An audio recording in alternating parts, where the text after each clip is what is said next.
Good afternoon, everyone. Welcome. Thanks for coming on this gray day for our last CREASE event of the semester. Last but not least, very excited to have David Brandenberger with us today. David is professor of history at the University of Richmond, and he has written extensively on the Stalin era propaganda, ideology, and nationalism in journals like, and then I'm going to read a bunch of, give you lots of references, so take the good notes. In the Russian Review, the Slavic Review, Kritika, Revolutionary Russia, Nationality Papers, Europe-Asia Studies, among many others.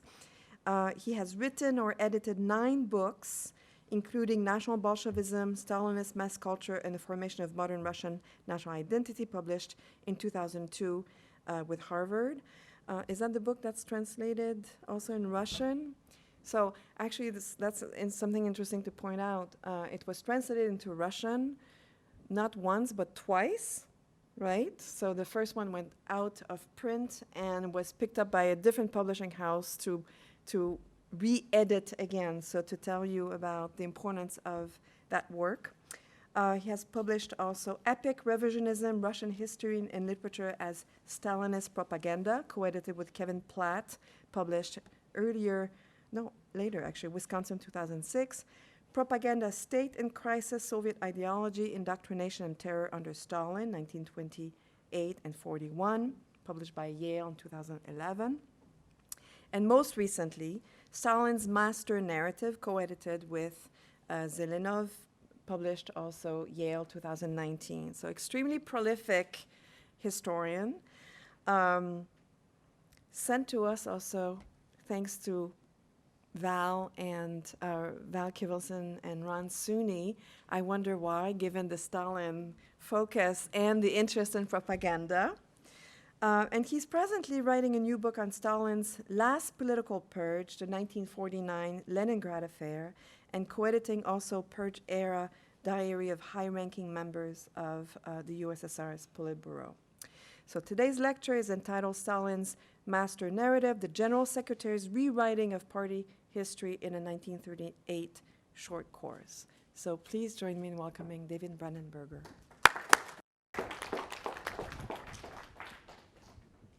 Thank you very much for that. So is this on now? Yes. Am I mic'd up? Can you hear me? Yes. Okay, terrific. So thank you very much for the invitation here.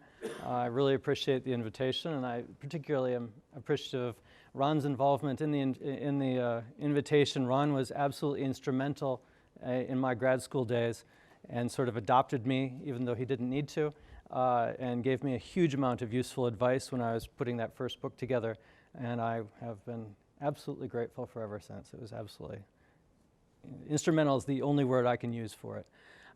So today, I've remained interested in ideology ever since those days. I've switched out of nationality studies for the time being, and I'm more interested in Marxism-Leninism in this project. And so that's what I'd like to talk to you about today, the evolution and the trajectory of this all-important text, which I call Stalin's Master Narrative. This is the short course on the history of the party. What I'd like to do today is probably talk for about 25 minutes and then leave a lot of time for involvement and investigation. In many senses, this is a critical edition with a large introduction. It's designed to involve people rather than just simply be a monographic work that you read and then you put on the shelf. This is something that I hope actually will continue to have resonance in the field as a source as a resource for the field. So let me give you the pre-prepared talk, and then I'll see if I can involve you as well. So Stalin's Master Narrative is a critical edition of the 1938 short course on Bolshevik party history.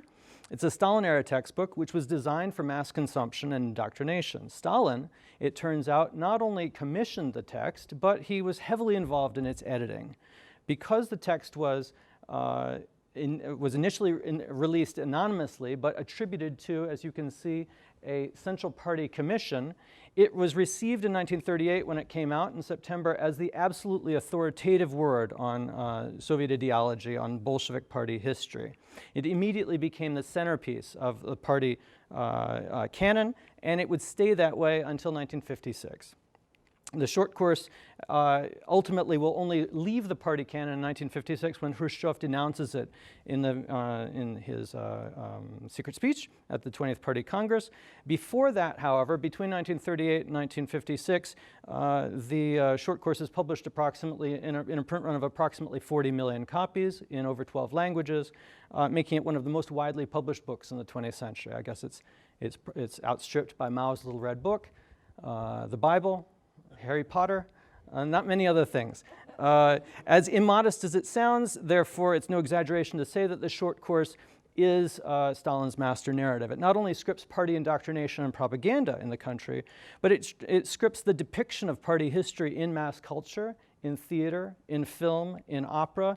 Even the display cases of the country's museums are restructured after this book comes out in order to make sure that everything is in absolute alignment with the new party canon. During the post-war period, the short course also serves as a blueprint for building socialist societies abroad, first in the new people's democracies of Eastern Europe and then in the People's Republic of China after 1949. So it's an extremely important text. It's withdrawn from circulation in 1956, but nevertheless enjoyed quite an afterlife after that. Even after it disappears from library shelves and party syllabi, the short course's structuring of Soviet history persists, even in the new generation of textbooks, which is released after Khrushchev denounces the short course. And so it continues to structure Soviet history on a historiographic level deep into the Gorbachev period. Outside of the USSR, the short course continues to explicitly shape state building and propaganda activities in the People's Republic of China into the 1970s. I would say that outside of the communist bloc, outside of the Soviet bloc, the short course also enjoys a big afterlife after 1956, insofar as it plays a central role in the critique of Stalin and in the critique of Stalinism throughout Western academic and left politics. Even today, the short course serves as a symbol of dogmatism and closed-mindedness, both within the left and the political right in intellectual circles in the West. So today what I'd like to do is outline for you a major research project that I've been consumed with for the past 12 years. This is a project that I initially engaged with and have continued and followed through with a major Russian researcher, Mikhail Zelenov, who's an archivist and publicist at the former Central Party Archive, Rogasby, in Moscow. And it resulted in, and it's sort of embarrassing that I didn't bring a copy with me, but it resulted in this book, a 700-page book recently published by Yale University Press. I'll begin with the historiography behind the project and then say a few things about the project itself before outlining the key findings that I think are important to convey to you. Maybe perhaps five key findings. Because I think that these findings allow us to identify Stalin not only as the genius of mankind and the father of the Soviet peoples, but perhaps more seriously as one of the most influential historians of Stalinism of the 20th century, both before and after 1953. So let me begin with a bit of historiography. Referred to by Soviet authorities during Stalin's lifetime as an encyclopedia of Bolshevism, the short course enjoyed unchallenged ideological monopoly before 1956. Perhaps the first and most influential of the critics since 1956 has been Khrushchev, who used the short course to demonstrate Stalin's ostensible craving need for recognition and self-aggrandizement. The short course, according to Khrushchev, was the central element of the Stalin cult. And to that, and insofar as Khrushchev believed that the Stalin cult was the core defect of the Stalin period, this one-to-one correlation or this direct relationship between the cult and the short course was something that Khrushchev took very seriously. Khrushchev's speech proved formative in almost all subsequent assessments of the short course, both at home and abroad. In the USSR, Khrushchev-era historians like Ponomaryov and other members of the establishment echoed Khrushchev's denunciation almost word for word in the secret speech, denouncing the short course for the way that it had ossified Marxist-Leninist theory under Stalin. Outside of the communist bloc, Sovietologists such as Leonard Shapiro, Paul Averich, Sidney Ploss, and Robert Tucker also published analyses which echoed Khrushchev's denunciation of the text. Intellectual historians such as Leszek Kolakowski and Andrei Walitsky went even further, still using Khrushchev, but denouncing the short course in their own way as epitomizing the totalitarian nature of Stalinist thought. After Khrushchev's fall from grace in 1964, Soviet historians have observed an unofficial taboo on critical assessments of the short course, which lasted about 20 years. When that taboo was finally lifted under Gorbachev, and when party historians, Soviet official party historians in the Gorbachev period received access to the archives, these people, Maslov, Volkoganov, and others, again repeated Khrushchev's denunciations and assessments of the text as the cornerstone of Stalin's cult of personality. Few specialists, either in post-Soviet context in the former USSR or abroad, have challenged Khrushchev's assessment of the text in the years since 1991. Such a historiographic survey demonstrates two things. First of all, of course, it testifies to the long afterlife of the short course. Second, however, I think it indicates that much of the existing criticism of the short course is methodologically rather suspect, as it uncritically accepts Khrushchev's hyperbolic, politicized denunciation of Stalin at face value. So this problematic historiography is one of the key reasons why, about 12 years ago, I joined forces with Mikhail Zelenov at Rigaspi, the former Central Party Archive, in order to write the definitive study of the short course.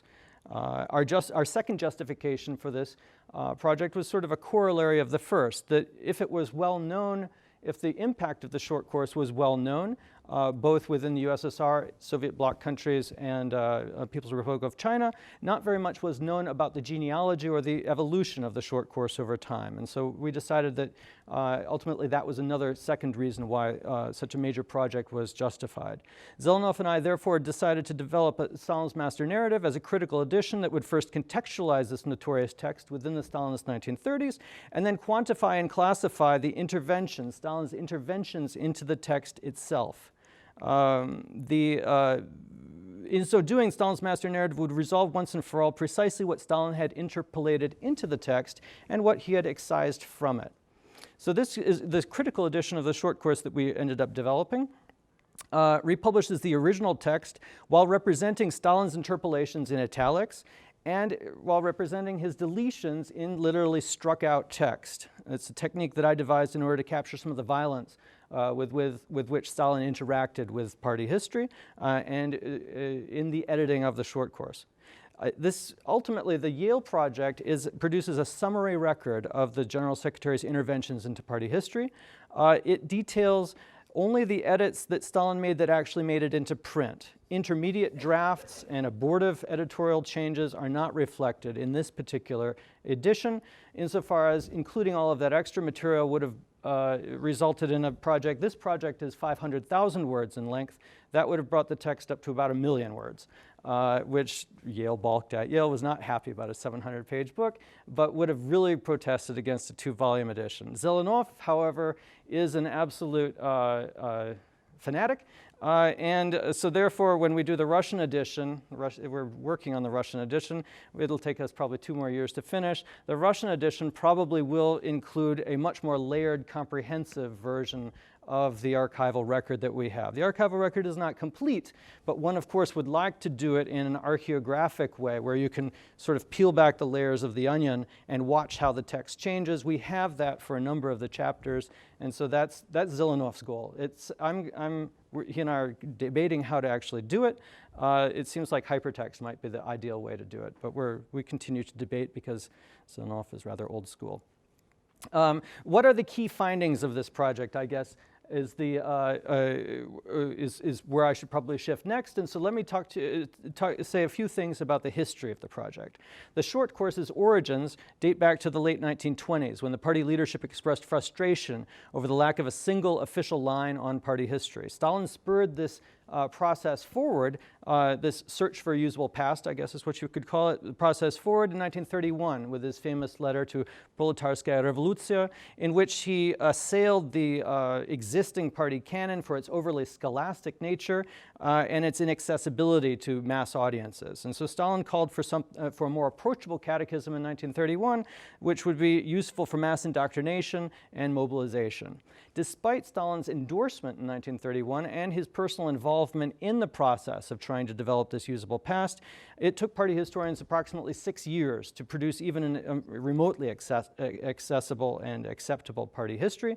Even then, when the party historians Yaroslavsky and Pospelov, who are captured here over on the right, even when they finally delivered a prototype short course to Stalin in April of 1938, the General Secretary rejected it, said it was absolutely inadequate. And so, and even more than that, Stalin had already been working with them for the better part of a year on this project. He had seen 3 drafts of it already. He looks at the 4th draft. He announces that this is not possible to work with in its present form. He refuses to authorize it to go into print. He also refuses to give it back to Yaroslavsky and Pospelov, and instead retires to his dacha during 1938, during the summer of 1938, to rework the text himself, rewriting vast stretches of it. And of course, you've made the connection already. 1938 is the height of the Purges. And so whereas Stalin, he's not necessarily only supervising mass operations from the Kremlin. Instead, he is at the dacha for weeks on end, rewriting the short course. Let's see, so it emerges years late in September of 1938, substantially rewritten by Stalin, but comes out anonymously as the product of a faceless Central Committee commission. Stalin will only get credit for the text in 1946. In terms of textual analysis, I'd like to give you maybe 2 levels of textual analysis. The first one being sort of a literary. Didn't want to show you that slide yet. All right, so maybe we'll begin with a literary or a stylistic overview of the text. Stalin's interventions in the text on a literary and stylistic level are best thought of consisting in several different categories of editing. First, it's worth mentioning that Stalin was a compulsive editor and read reports, draft legislation, and even books with a pencil or chemical crayon in hand at all times. And he proofed as he went. He even proofed other people's published books. He would sort of rewrite things that he found annoying, or his margins are full of commentary, things like that. Stalin was pedantic when he was actually editing for print, though, pedantic and about terminology, and preferred sober, formalistic writing. He disliked flowery language, as well as literary devices like foreshadowing. So these are the first 2 pages of the conclusion of the short course, and you can see what he's done to it. You can also see, and I paid quite a bit of attention to this with Zelenov, there are at least 4 writing instruments that have been used. There are 2 sizes of pencil, a black chemical crayon, and a red chemical crayon. So that means that he went over this text multiple times. This is his classic style, and I'll show you more examples of this in a moment. This is how he edited. He edited on top of the page frequently, which is, of course, maddening to try and figure out later on. But so that's one element of Stalin's stylistic set of interventions. Second, it's worth mentioning that Stalin was very concerned about the clarity of writing intended for mass audiences, and insisted that the short course's narrative be tightly structured around a handful of key themes. It's red thread, if you'll excuse the pun. This led him to strike huge amounts of superfluous detail, lengthy digressions, and even entire subsections of text in order to foreground what he felt were the most important priorities of the manuscript. So what were these priorities? Well, as we shift from literary analysis to more content analysis, I'll give you 5 examples of major junctures in which Stalin rewrites absolutely important parts of this narrative, while at the same time conceding that this is probably just the tip of the iceberg, and that's why this is a critical edition. This is something that I think that many people will be able to look at and identify a lot more to be done with this text. So I've done sort of 5 case studies, but you can imagine this is a narrative which stretches from the 1880s to 1938. There's a ton still left to be done. Let me begin with 1917. Stalin's understanding of 1917 underwent profound transformation between 1917 and 1938. Stalin, back in the early 1920s, at the time of the revolution and after, Stalin espoused a fairly conventional Leninist view of 1917, in which domestic events were contextualized within internationalist ideals, and a focus on party leadership was complemented by a focus on grassroots worker-peasant voluntarism at the most fundamental level of society. So in many senses, these are complementary functions. Perhaps the most distinctive aspect of Stalin's early work on the 1917 revolution in his early analysis was his insistence that nationality be taken seriously, nationality be considered on par with class as a source of key revolutionary consciousness during that time period. Yaroslavsky and Pospelov described the history of 1917 in approximately this way when they developed the prototype short course for Stalin that was delivered to him in April of 1938. When Stalin turned to editing this text, however, he rewrote the narrative, transforming the revolution of the workers of the world into an almost exclusively Russian revolution, realized from above by the central Bolshevik command. Activism, whether on the part of workers, soldiers, peasants, women, youth, or non-Russian minorities, was downgraded or deleted. Local party organizations were likewise left to languish. Proletarian internationalism in the larger global context of 1917 gave way to autarky and socialism in one country. Also, of course, there's a huge focus in historical agency terms on the vanguard of the Central Party apparatus. So much of the rest of 1917 is tapered off in the short course in favor of these two red threads of socialism in one country, autarky, and the party vanguard. If we shift to internationalism, another case study, you'll probably, of course, remember that internationalism was a core element of early Bolshevik propaganda, and despite the leadership's growing pragmatism during 1920, internationalism remained a key concept in party self-representation. The prototype short course prepared by Yaroslavsky and Pospelov that was delivered to Stalin in April of 1938 contained many of the traditional hallmarks of this position on Soviet internationalism and spent a considerable amount of time detailing the global context of October 1917 and the socialist construction that followed. The International Revolutionary Movement received considerable attention as well, as did the Comintern and its leadership of foreign communist parties. So you can see, you probably can't read it because of the poor graphics, quality of my graphics, but you can see an entire subsection in this chapter on the 7th Comintern Congress from 1935, which is where the Popular Front is announced to workers of the world. Stalin removes it. Stalin rejected this internationalist narrative. You can see this is one of his more graceful edits where he just simply marks the whole thing for removal. Stalin rejected this internationalist narrative and reframed much of the history of the party and state in sui generis terms, stressing the Russianness of the revolution and the autarkic nature of socialist construction in the years that followed, in line with socialism in one country. This turn away from the global nature of the revolutionary movement was matched by a radical reduction in the amount of attention cast to the Comintern. For example, even the international dimensions of the struggle with the opposition, which had been one of the most defining characteristics of the party history in the prototype text, were revised by Stalin's red pen. Although Stalin did not entirely eliminate the connection of domestic anti-party conspiracies with foreign imperialists abroad, he reduced the level of this communication, this interaction between the domestic opposition and imperialists abroad. He reduced the amount of international coordination and command and control, something that rendered oppositionists at home more homegrown, more isolated and disorganized, and the nature of the party's struggle more domestic than international.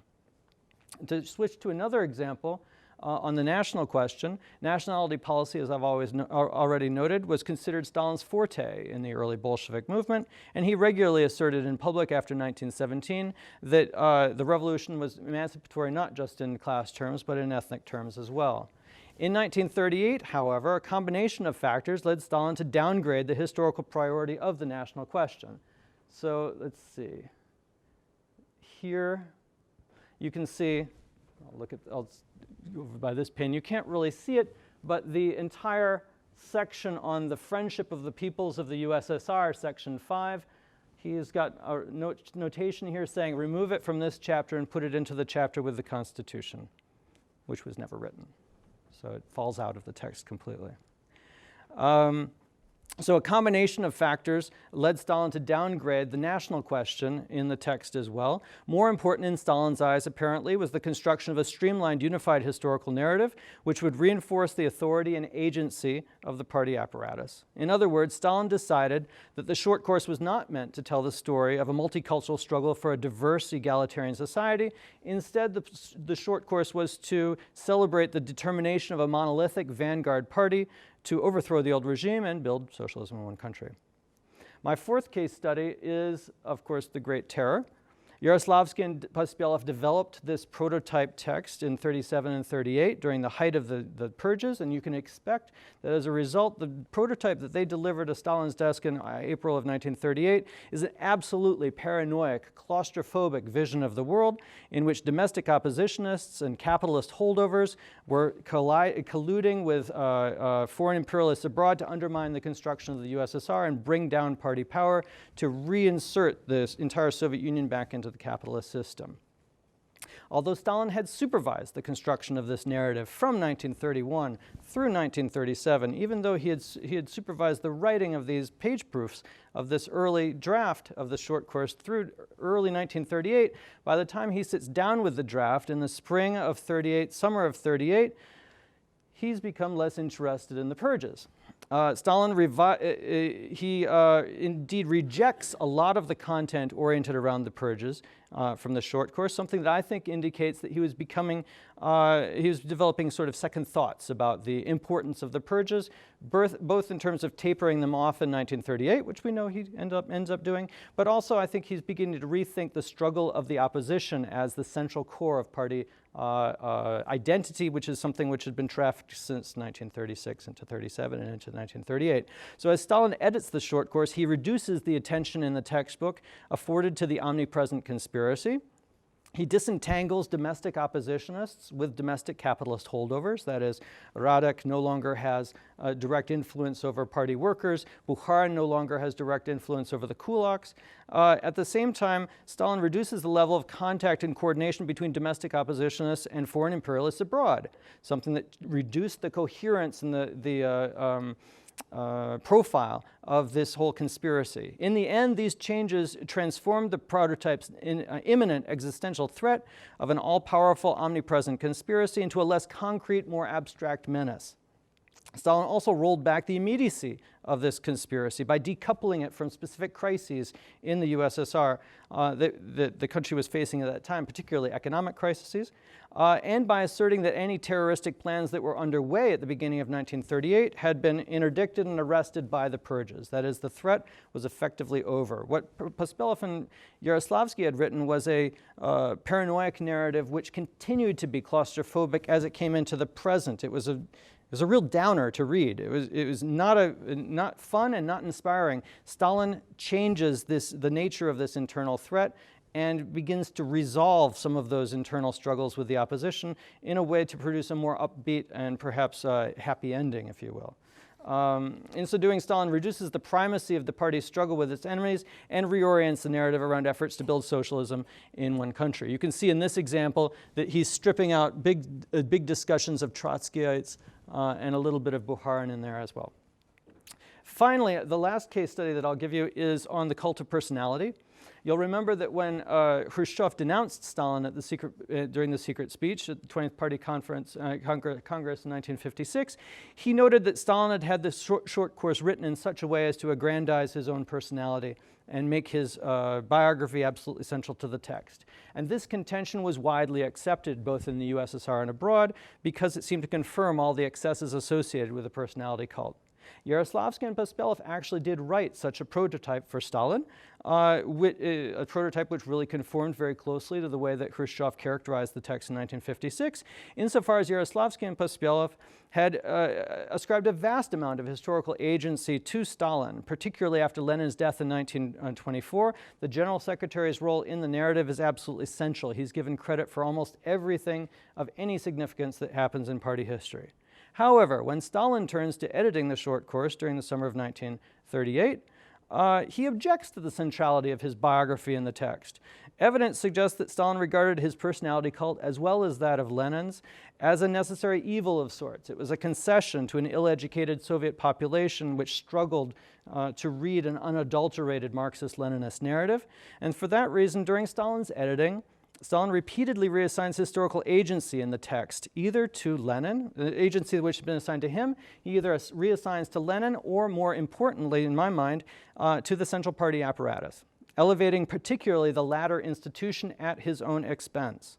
Ultimately, Stalin removes so much about himself from the short course that the authors of the prototype Yaroslavsky and Pospielov, protest directly to him that he has removed too much of his biography from the text. This is from one of the early chapters. This is Stalin's struggle for the development of illegal Bolshevik work in the Caucasus in the pre-revolutionary period. Stalin removes the whole subsection. He decides that this is not relevant to a large macro study of Bolshevik history. He did not need that close biographical focus. Now, of course, this is not to say that when the short course appeared in print, it had been entirely purged of Stalin's commentary, of Stalin's personality, of commentary on Stalin. Even after such extensive editing, the text remained a product of its time. But Stalin's editing of the book reveals that his personality cult was intended to do more than merely indulge his ego. It was intended to serve as an instrumental mobilizational purpose, or sort of an instrumental mobilizational vehicle that would deploy the General Secretary as a personification of the Soviet experiment. So as I move to conclusions, what I've tried to do today is argue that the editing of the 1938 short course reveals it to be nothing less than Stalin's master narrative. I've outlined for you 5 key junctures in party history. I would say, of course, as I alluded to before, that there are at least a dozen other moments that could be looked at in this same way. Whether you consider class, gender, nationality, youth, regionalism, local party organizations, foreign affairs, the entire pre-revolutionary period. All of those subjects I haven't looked at. I'm sure that they are equally worthy of study. But insofar as this is a critical edition, I'm going to leave that work to other people. My presentation today has argued that by 1938, Stalin thought of party history in almost exclusively domestic, autarkic, vanguardist terms. Under the influence of Stalin's red pen, earlier historic emphases on class and worker-present activism, national liberation, socialist internationalism, and the struggle with the opposition, all had given way to the overall all-important struggle to build socialism in one country under a vanguardist party. I've also argued that although Stalin ought to be regarded as one of the most influential I've also argued that although Stalin ought to be regarded as one of the most influential Soviet historians of the 20th century, he did not, as people like Khrushchev and Tucker and others have said, rewrite party history around his own autobiography or as his own autobiography. That's not to deny that Stalin was a shameless narcissist. Indeed, he may well have enjoyed the hallelujahs that were sung in his name during this time period. But in the editing of this all-important text, he intentionally reassigned much of the historical agency that had been initially given to him to others, including the Central Party apparatus, in order to make this more of an institutional history of the party than a autobiographical contribution to the personality cult. Perhaps I have 2 more questions that are worth thinking about before I open up the floor and to your participation. First of all, what does Stalin's editing of the short course say about Soviet ideology? In terms of ideology, I think that the short course demonstrates Stalinism to have been a natural extension of Leninism, rather than a deviation of some sort like Khrushchev had alleged. A true believer, Stalin essentialized Marxism's broad and creative and diverse tradition of thought into a handful of key concepts: vanguardism, socialism in one country, the struggle with the opposition, etc. Some of this, it's true, some of this editing was probably clumsy and was done in a way that left the ideology strikingly hierarchical, doctrinaire, and even parochial, but it didn't distort the Leninist core in the process. Second, what's the relevance of the short course today, aside from a huge book that Yale got to publish? At first glance, and maybe even thinking about this question as to connecting the short course to Russian history today in the post-Soviet era under Putin. At first glance, the Russian textbook market today would appear to have broken with the Soviet past and is comprised of books, even books for public schools, which are surprisingly honest and forthright about the crimes of the Stalin period. So in many senses, the textbook market is consisting of a variety of new themes which are strikingly forthright about the Stalin period. That said, a closer examination reveals countervailing tendencies. First, the textbook market in Russia today is officially monopolized by 3 series of officially recognized and approved textbooks, something that forms a short course-like official narrative or official canon for the Putin era. This canon is based on a single historical timeline, which was produced and approved in 2013, and there are 3 very, very similar textbooks, which sort of compete for public market in the public schools in Russia today. However, they effectively tell the same history in 3 different ways. So it looks to me like an official historical canon. Second, many of this canon's key themes, the importance of state authority, the necessity of central control over the economy, the importance of stability above all, harken back to the short course. Third, I'd argue that on a more macro level, the Putin era's historical agenda evokes the short course in its shift of public attention from the international to the national, from radical revolution to reasonable, rational reform, and from the power of the street to the power of the state. In this sense, the official themes of the Putin historical canon are far from new, and instead echo the etatist, autarkic, vanguardist themes that underscored Stalin's master narrative and the lessons that Stalin, the general secretary, felt were most important for Soviet history back in 1938. So with that, I'd like to turn it over to you. Thank you. This is fascinating. I'm sure there will be many questions. Before we start handing this, I have one question. It's about the process, because what you've done is just outstanding, and I'm really curious about the method, but also how you're reading these multiple notes and layers. So how do you peel that onion, and what was your research strategy in actually uncovering this and being able to tell a new story about the making of Stalin's version of the course? So it's obviously a terrific question, and I could talk for hours about it. I'll try not to. So the initial stages of the research involved trying to find all of this material, because it's not stored in one place.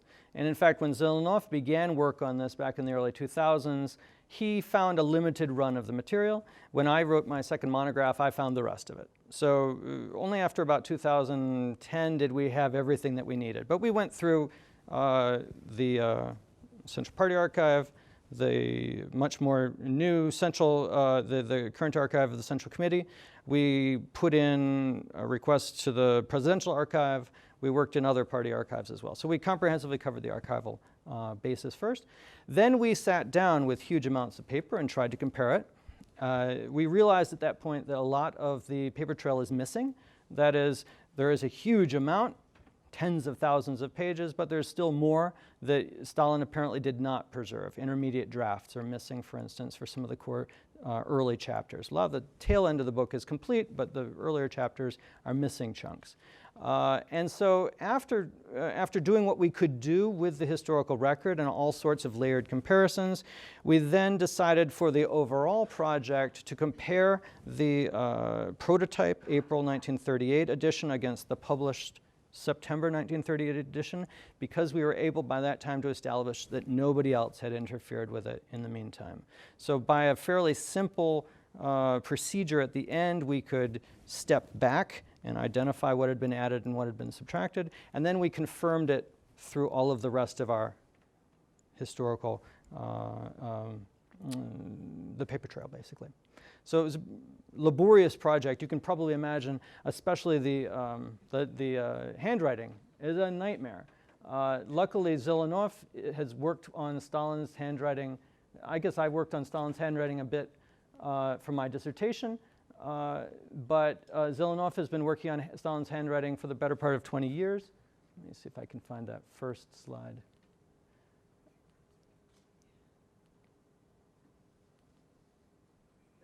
But it is a disaster. Now, of course, using digital technology, you can get very close, and we had very high quality scans for this that Yale paid for.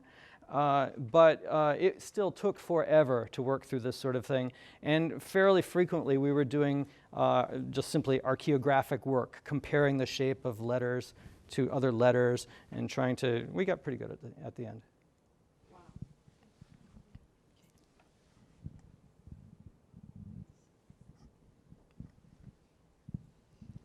Thanks.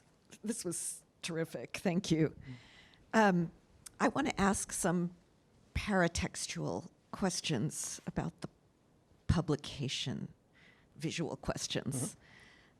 So the green plain cover, the bland font, except really the title page has a little flair.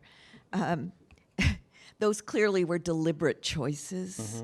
So do you know anything about those choices and what they were meant to reflect? Nobody's ever asked that question before. I've noticed because the intermediate textbooks, which were released from the late 1920s to the mid-1930s, were not necessarily more colorful, but they had pictures, which was very useful, I think. They were called, it was politgramota. It was the sort of political literacy circles in the USSR.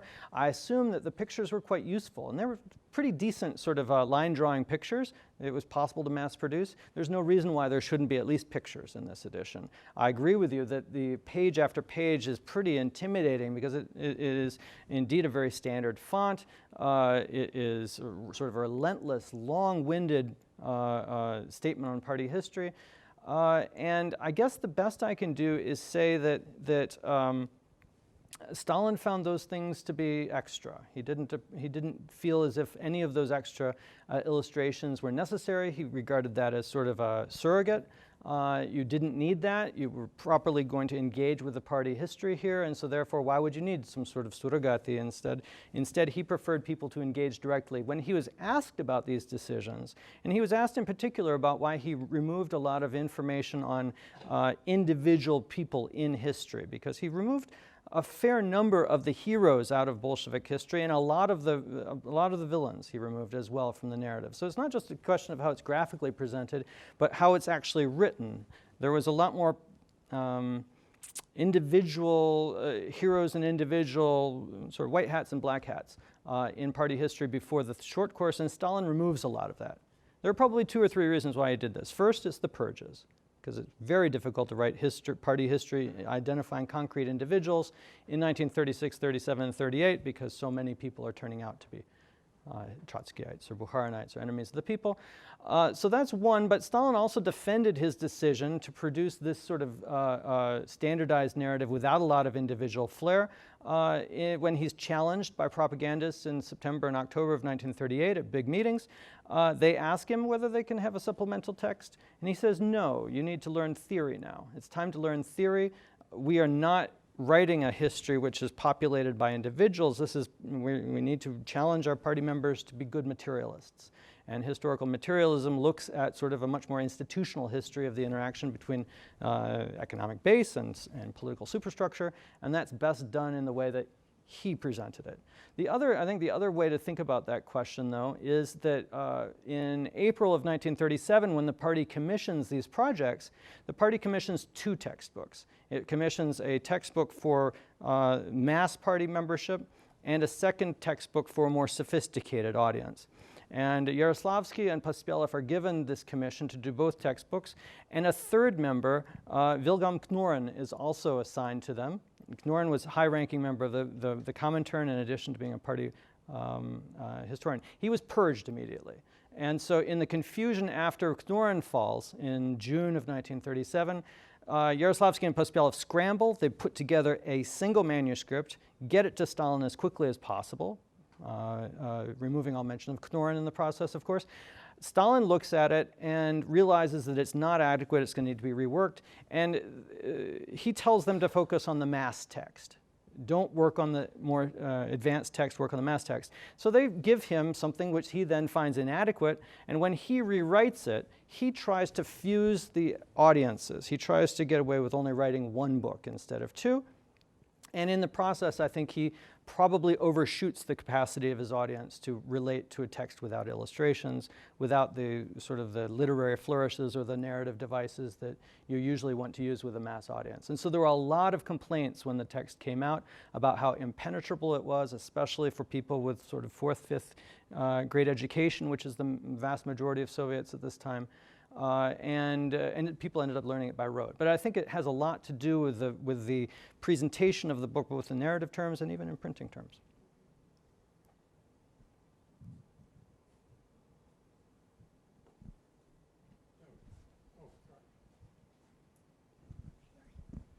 Thank you, David. That was a model lecture, right? And you got more than 20 minutes in there. We got about an hour and a half of information. That was fantastic. So here's my sort of cluster of questions. First of all, this is not only a master narrative, it's the national narrative. It's part of what you did in earlier projects about creating, the Soviet Union, this federation and all, as a kind of single state or super nation or something like that, right? And it's interesting that they downplay nationality, Russification is brought up and so forth, a single text, etc. Second thing related to that is the war. There's a war coming. They know a war is coming. And Stalin is emphasizing unity and patriotism and all of these things. And it seems to me this document is part of that effort. That is, it's very much a part of that, as are, in some interpretations like Khlevniuk's, the Purges themselves, right? Is preparation for this thing. Even as he's killing all these officers, right? Sorry about that, You would never want to be a Stalinist officer because he eliminates them and they're preparing for war at the same time, right? And then the other thing, two more things, and I'll stop. One is there is a cult in Bolshevism of modesty. Think of Lenin's story, Stalin's story about how he meets Lenin. He comes into this meeting in Finland, and he's looking for Lenin. He wants a giant figure, and there's this little guy sitting on the corner on the floor, practically very modest, right? And he says, leaders shouldn't do that. They should come in. They should know they come in. Of course, he's talking about himself too. That I could do that, but I'm very modest. And there's a cult of denigrating personality, right? So in some ways, this could be an elevation of personality by denigrating, by appearing to be modest, because we know what's going all around it. And the final thing is, how is this Leninist, right? So particularly when you pointed out that they eliminate internationalism, right? I mean, for me, Lenin is a person who would have sacrificed Russia for the world revolution. It wasn't that important to him, right? The world revolution was really important.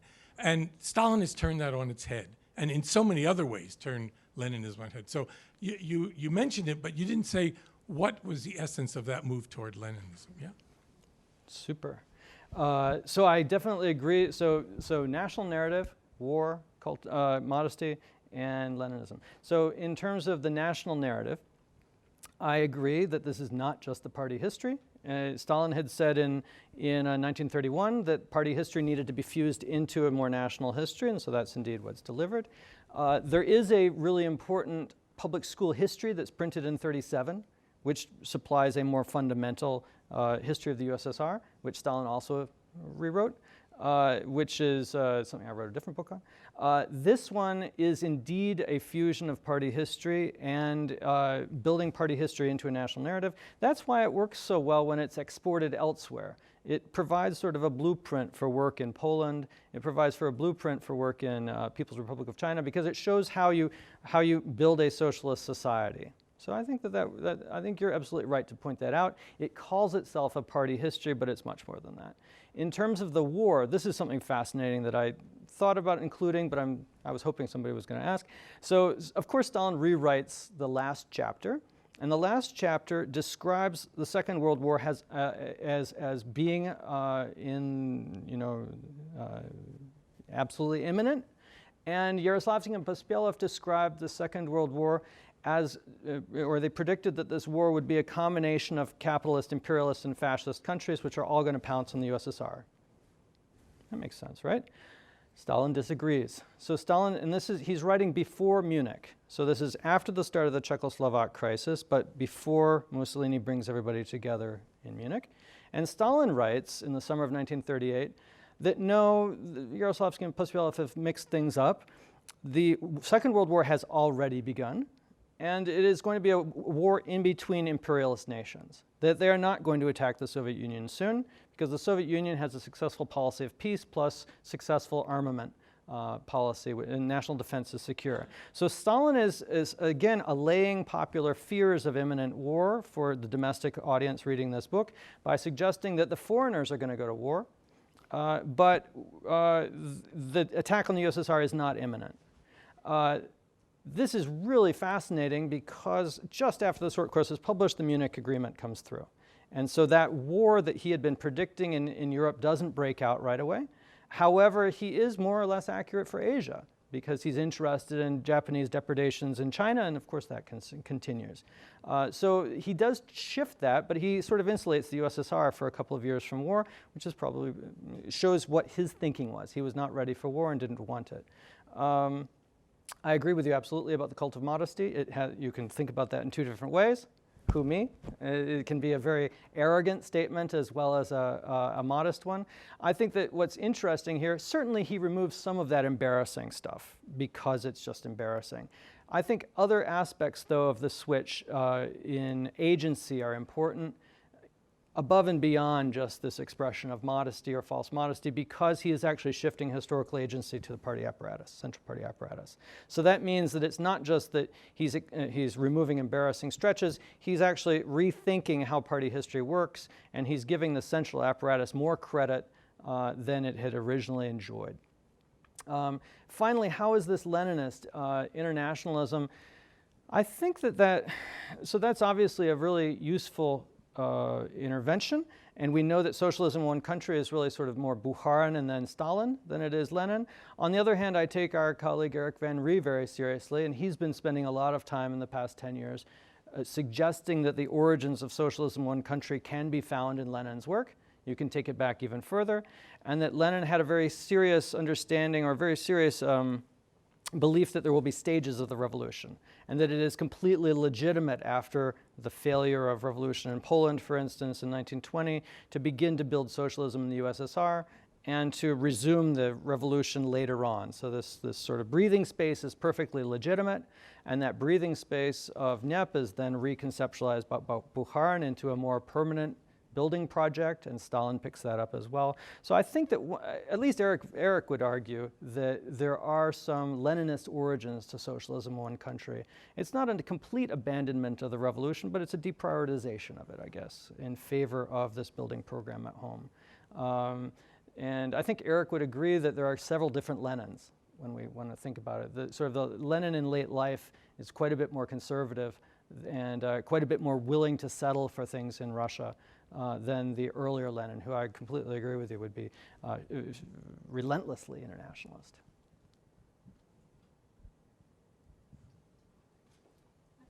I've got another, if you want to go back to that slide, is that on? The slide where there's green and red and... Yeah. It's before that one. Uh-huh. There. Yeah, that one.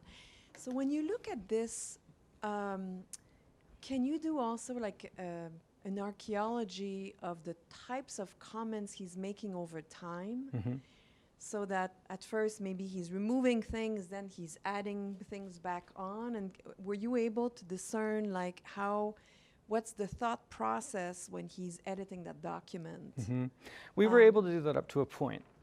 We do know, because we have various different stages of typescripts, and so quite a bit of the time we spent was trying to figure out what the relationship was from one unmarked, undated typescript to another unmarked, undated typescript. And so, for instance, this would be fairly early in the editing process. Well, the first time he sat down with a book, he appears to have been working with a sort of a pale gray pencil, and he immediately starts removing names from the text. He doesn't want to see, especially Trotskyites named. So he's censoring. So he's censoring. He's removing even black hats, even people who've been identified as core ringleaders within the opposition. He's slimming down the amount of attention given to the opposition because it doesn't deserve as much real estate in the text as he felt it did.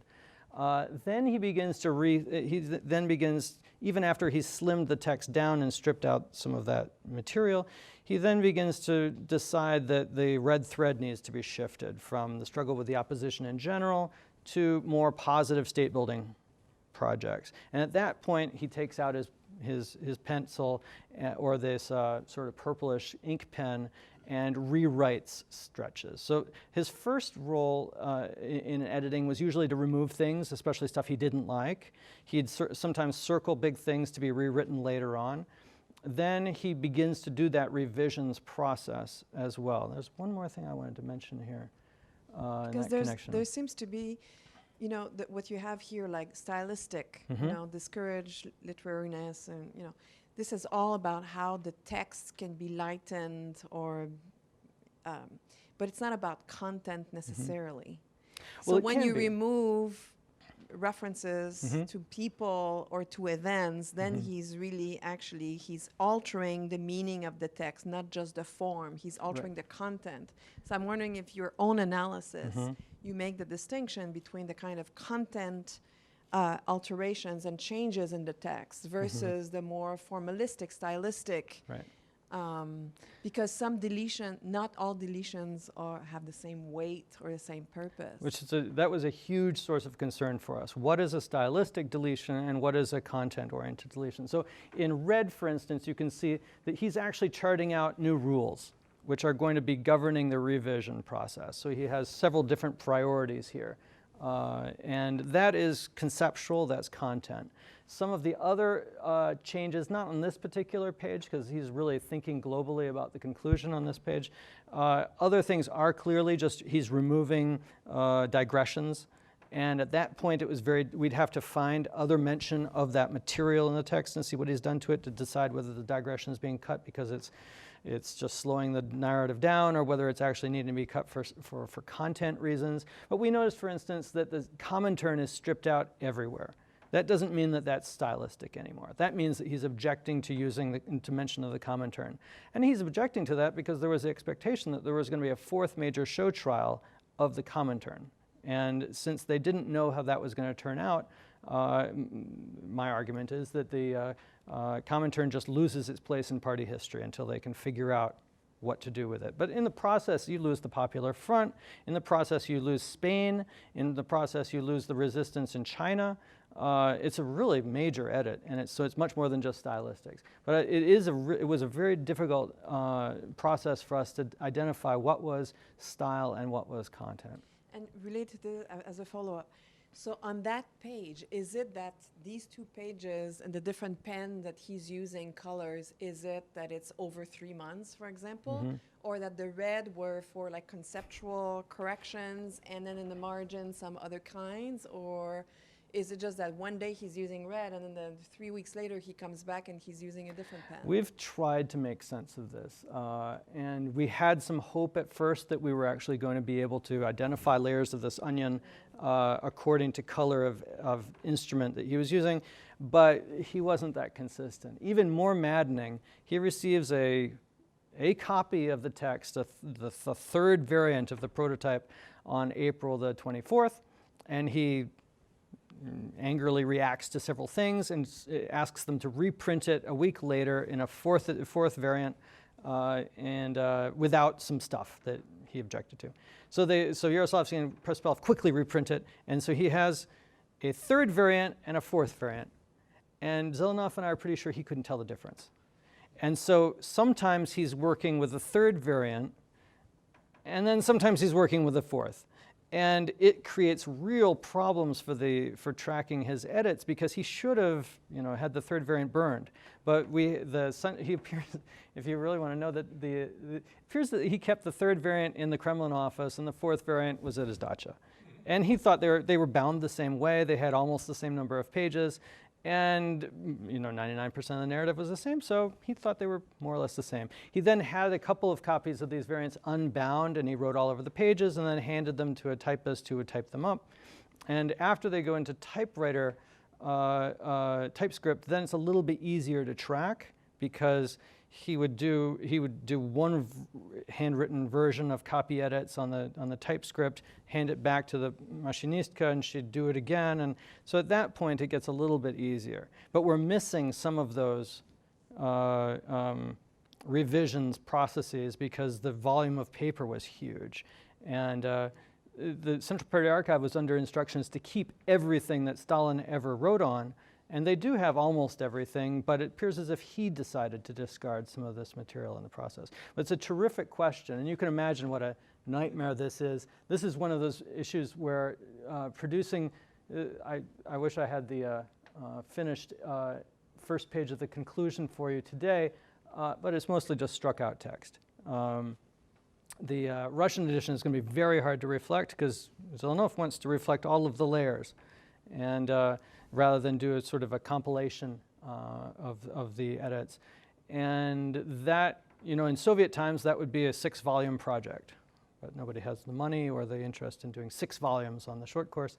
So I think that we might do it in hypertext.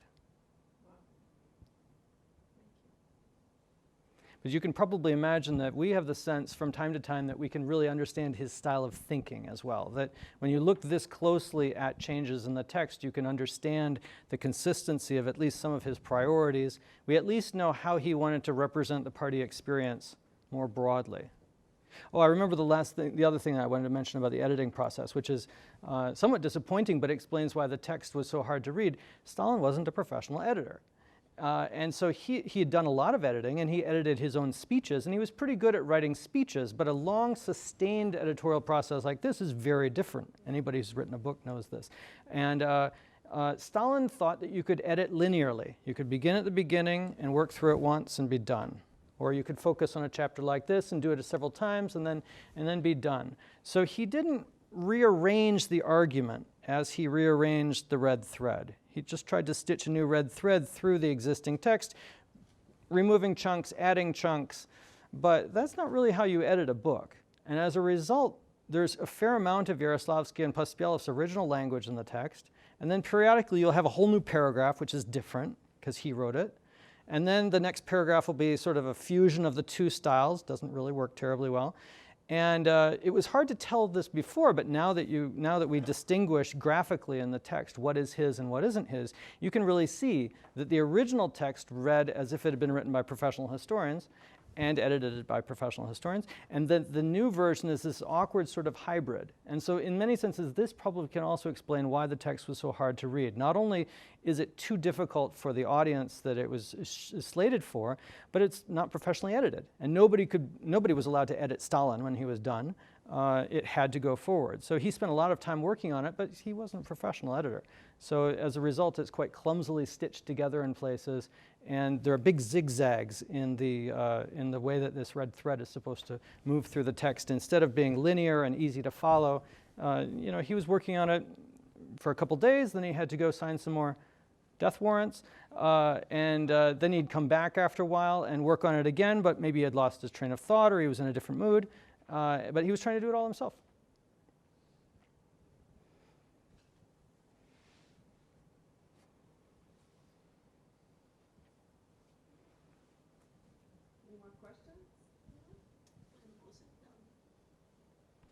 When was it done? When? So this particular editing is probably May, June of, it might be a little bit of April, but May, June of 38. And so Stalin's, 1938.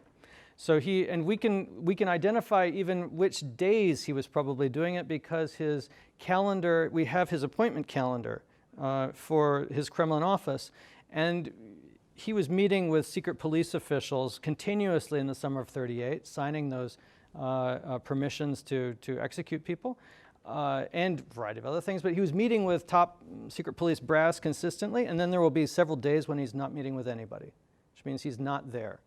And that happens frequently enough so that Zelenov and I have sort of figured out his calendar. We don't know exactly what elements of the text he was working on, but we know that he wasn't home.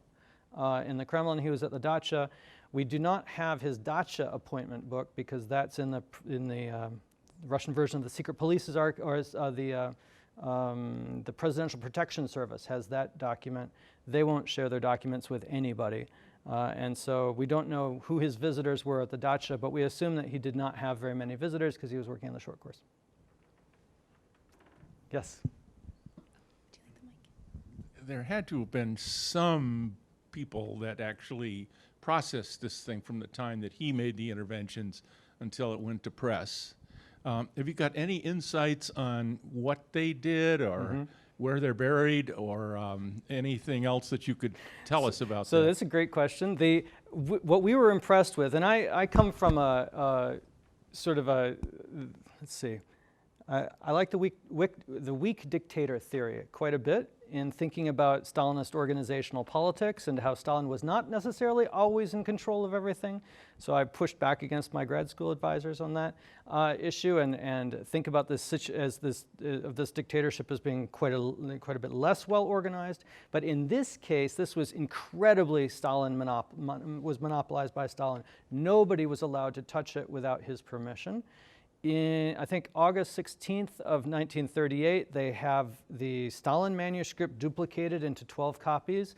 It's sent to the members of the Politburo, and it's sent to Yaroslavsky and Pospelov, and that is all. The Politburo members are given 24 hours to read each chapter. Most of them basically write back and say, good job. Molotov and Petrovsky asked to have their names taken out of a few passages. Stalin refuses. They stay in. The Yaroslavsky and Pospelov get upset about the first 3 chapters because Stalin's removed too much of himself out of that text, and they say so. But Pospelov in particular writes back and says, Comrade Stalin, I finally understand party history. Thank you.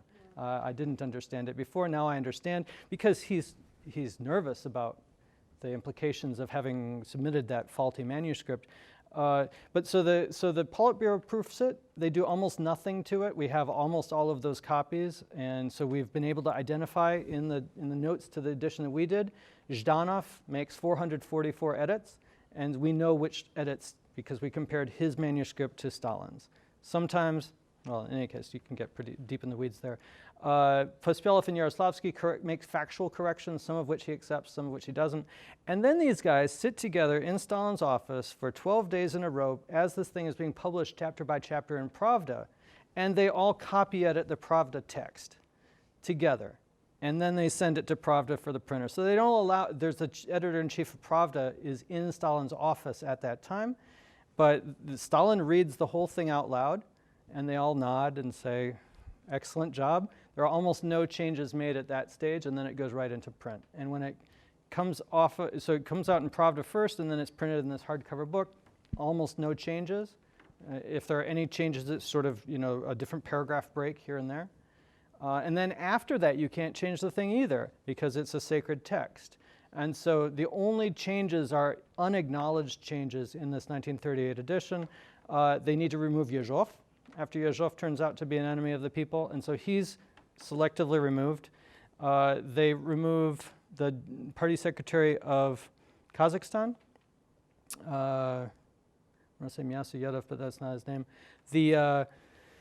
And they move a French communist's name. But otherwise, there are no changes to the text from the day it begins printing in 38 to 50, the last edition, late 55.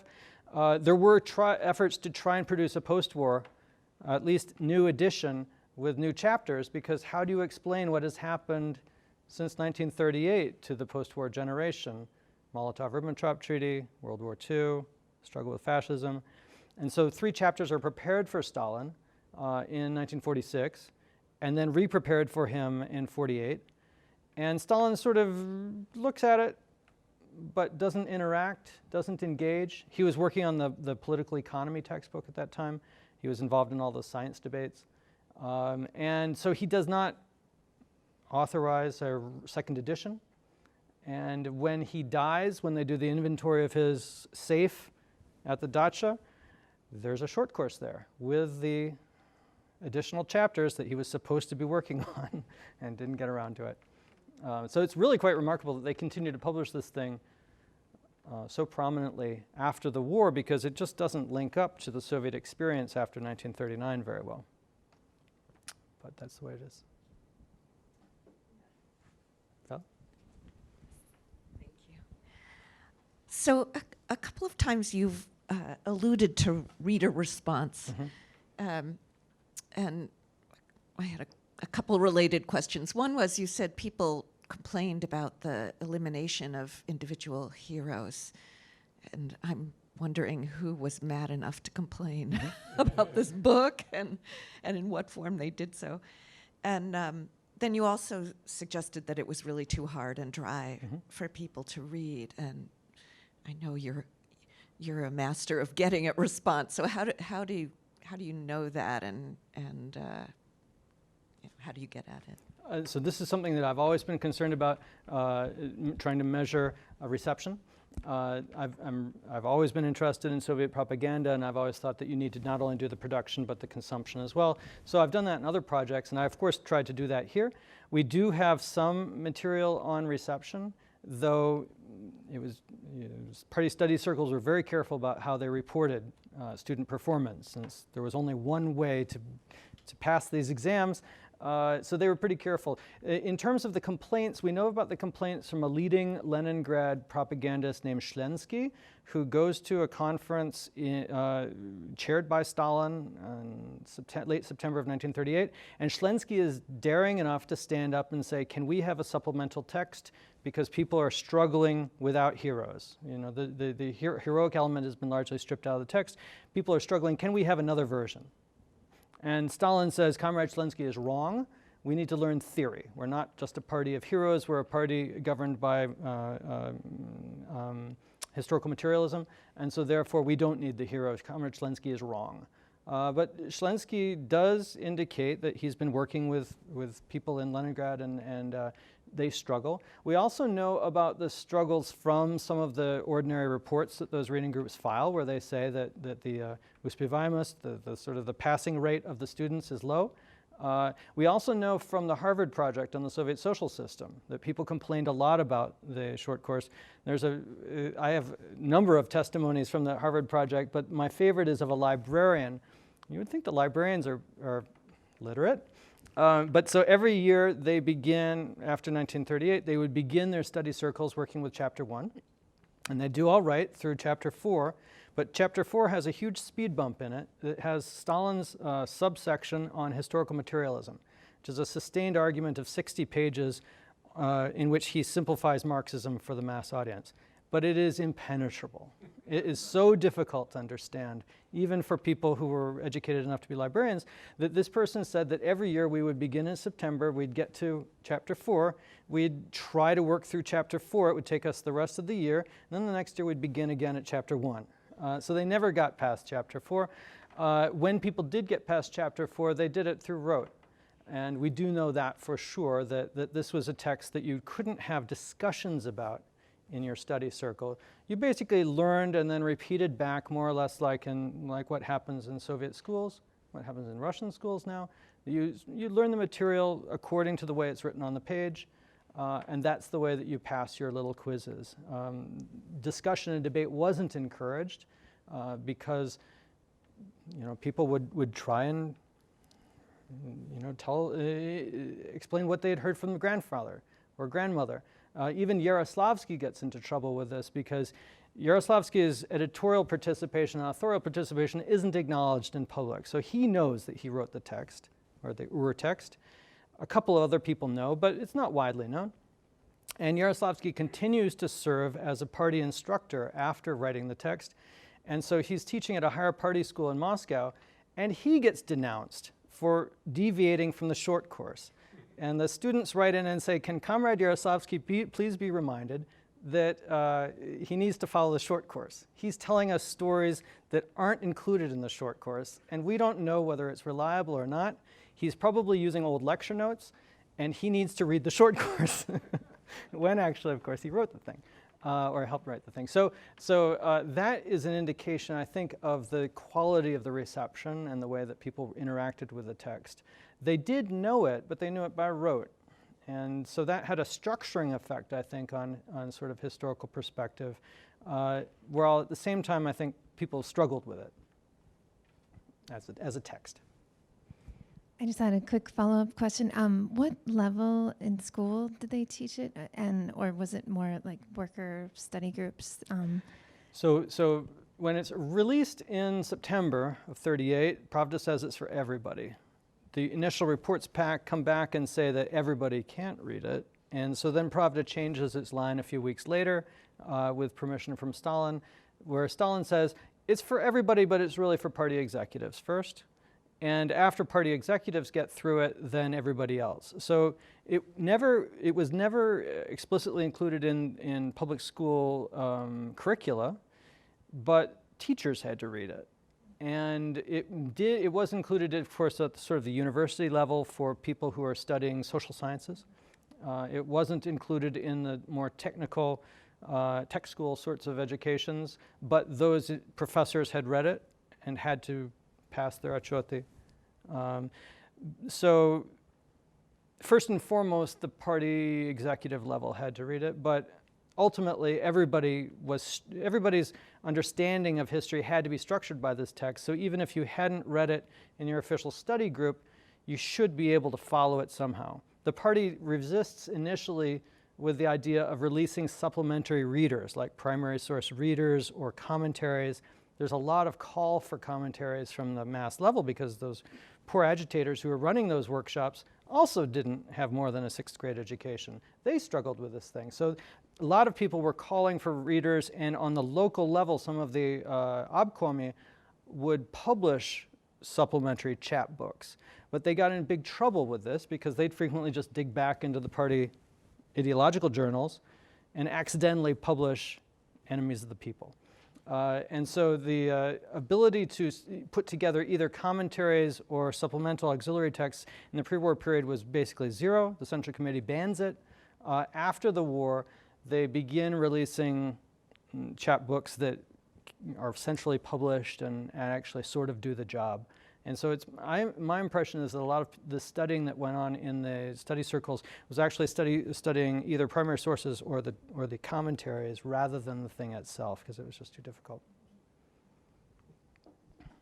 Thank you so much. My pleasure. Thank you very much for the questions.